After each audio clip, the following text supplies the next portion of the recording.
make my stuff.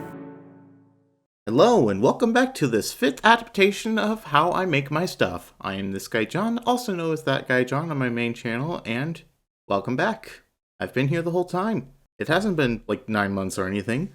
I'm not stupid. Anyways, today we're going to cover how I make my backgrounds for my videos. Now backgrounds are pretty important because they can really ground your character in the back. You see what I did there? Now, if you're a new and aspiring artist who only draws characters and never attempted backgrounds before, well, don't worry. Backgrounds are not that hard to do. It all depends on how much detail you want in them. Compared to most animated films, some of the backgrounds are pretty detailed. Here are some examples of detailed backgrounds in animated films, and the way most of those backgrounds were done was through traditional art like paint or oil pastels. But the way we're going to be doing it is digitally. Now, if you've seen my videos, you'll begin to notice how simplistic my backgrounds can be. That is my artistic choice. I like to keep my backgrounds plain and simple, easy on the eyes, you know, kind of like Eddsworld. Yeah, I know Eddsworld. So that is the style I'll be going for in this video today. Now here in this project we have our simple character rig. Now if we want to create a background, we have to place it in its own layer. So the first thing I'm going to do before we move any further is I'm going to group all my character pieces into its own folder. A nifty thing you can do in Adobe Animate is you can place your layers in a folder. So that's what I'm going to do first really quick. So I'm going to go right here to this little icon that looks like a folder, and that creates a new folder. Now what I'm going to do is shift select all the layers contained in my character, and I'm going to click drag it into the folder layer. And if I click this down arrow, it will collapse everything into this folder. And of course we can name it whatever we want. So I'm going to name it tutorial. There we go. Now what we're going to do now is we're going to create a brand new layer underneath everything else. And we're going to name it BG, or background for short. This is what I typically do in my projects. You can name it whatever you want. You can just name it background or BG for short. But I just like to use background for short so it's easier to find. Anyways, now that we've created our background layer, what we're going to do now is press C, which will enable and create the camera layer. Now this tool is very handy to use when it comes to creating your backgrounds because it'll show you everything that your video will be contained in. Now if I press C, you'll begin to see the cursor change to this crosshair and this camera icon. And if I click drag across the screen, it will drag the camera beyond where our canvas was, which already offers a bunch of control to different places. You can move your camera side to side, which can be great if you want to animate a simple camera pan. Now we're going to be drawing our background in Adobe Animate itself, but that doesn't mean you have to. You can draw your background in any drawing program you wish, but in this tutorial that method probably won't help you because that's not what I do in my videos, and this whole series goes over my process making videos. So it's just an option if you want to do that. But if you are going to draw your background in a separate drawing program, then what you want to do is make sure that your drawing dimensions are bigger or exactly the same as your document settings here. Here my document is a 1920 by 1080 aspect ratio, so if you're going to draw a background, make sure that your canvas size is exactly the same or slightly bigger. Now what we're going to do is zoom our canvas out slightly so that we can get a clear view of everything around us. Now let's select our background layer and click on the frame. And what I like to do is I like to go to the rectangle tool and then turn off the fill color and increase the stroke size a little bit to like 14, I want to say. And what I like to do is draw a rectangle outside of the camera so that it's a little bit bigger than the camera border. And now we have a rectangle border that sits outside of the camera. Now since we're focusing on drawing our background, I'm going to turn off the folder containing our character here, and we're only going to focus on the canvas background. Now if you've seen my videos before and take a closer look at my backgrounds, you can see that I utilize a bunch of simple flat colors and strokes. So that is what I'll be drawing my backgrounds with here. You can use simple brush strokes if you prefer, but I personally like curves because it gives me more customization and more control. So that is what I'll be using today. Now, what could I draw for a background for this tutorial? Something simple, something elegant, but pleasing to the eyes. I got it. I'll draw a beach.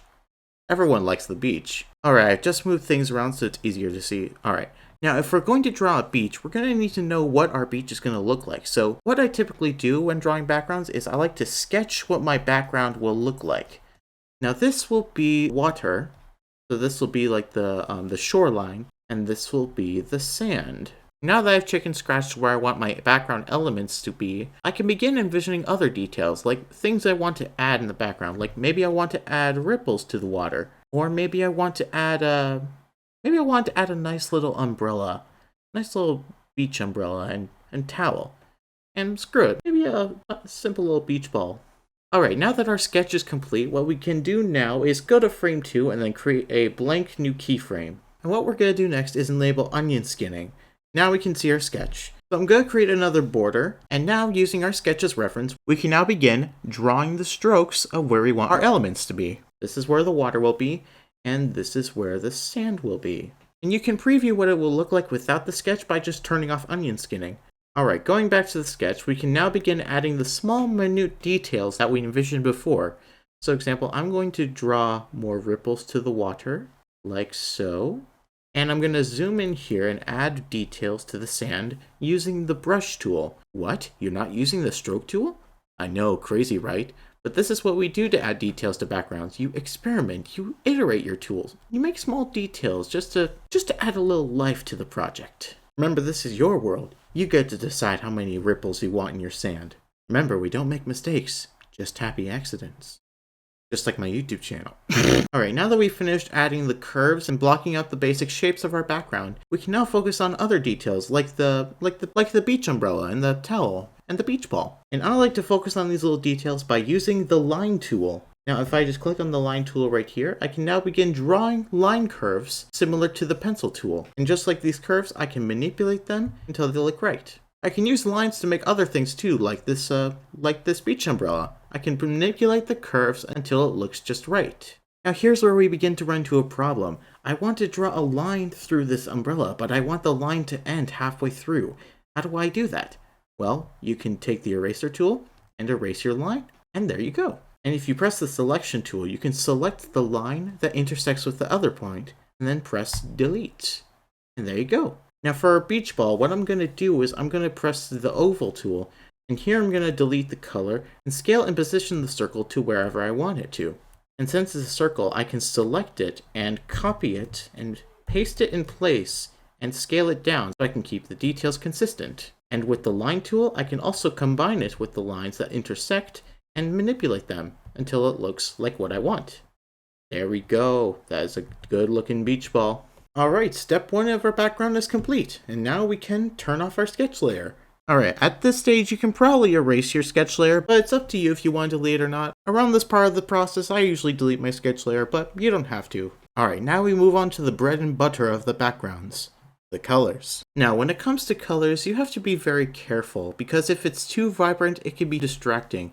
And if it's too desaturated, it can look boring. So what I like to do is I like to block out my colors using the preset color palette from Adobe Animate and create a baseline color palette of what I want the background to look like. And there we go.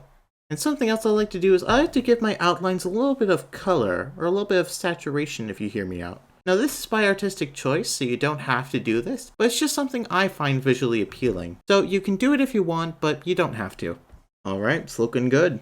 Let's give the beach ball a simple color. There we go, that's better.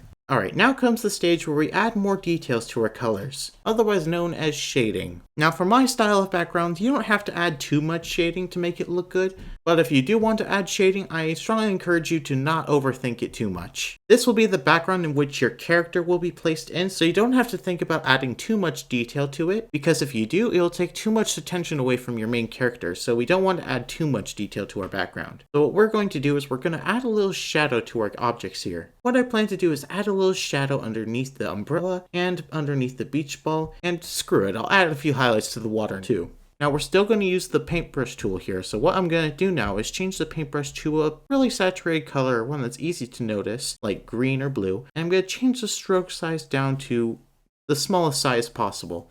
Or actually no, let's change it to 3. There we go. And with our new settings applied, what we're going to do is we're going to trace around the outline and where we want our shading to be. So for example, I want there to be a little shadow underneath this umbrella right here. And for the beach ball, let's give it a perfectly round shadow. So, whoops, we don't want to fill there.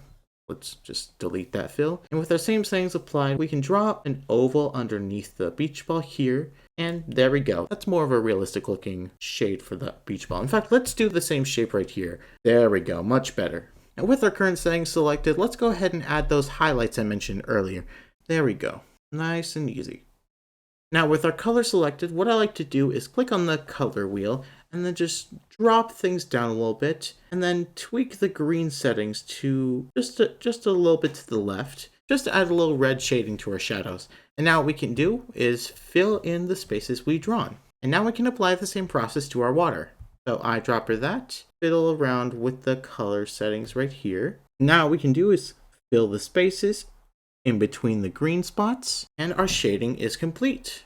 But that guy John, the green lines are still there. I don't want them to be there. Well, don't worry. What we can do is if we zoom in and select all the green lines, every single one, and press delete, there we go. No more green lines. And our shading remains. And now that our background is complete, we can now enable our character layer, and he is no longer in a white void. He is now in a background which you have created with a little bit of space to accommodate for the camera. And if I were to click this button right here, which says clip content outside of the stage, it will hide everything outside of the camera view and show you what the camera will only see. And what we have now is a finished shot with our character standing in the background. And that's it. That's the basic bread and butter of how I make my backgrounds. Now for a simple background like this, it didn't take that much time, but already it's so much more visibly appearing than just a plain white background. So I'd say it's better than nothing. Oh, one more thing I forgot to mention. When you're dealing with the background for an animated video, you don't want to accidentally interact with it when animating. So what we're going to do is we're going to click the lock button for the layer so that we can't interact, erase, or draw anything above it. So now we can't interfere with it. Perfect. And that's pretty much it. Thank you so much for watching this tutorial. If you would like me to make a specific tutorial on a step from my video making process, then leave a suggestion in the comments. Alright, that's pretty much it. Thank you so much for watching. Goodbye!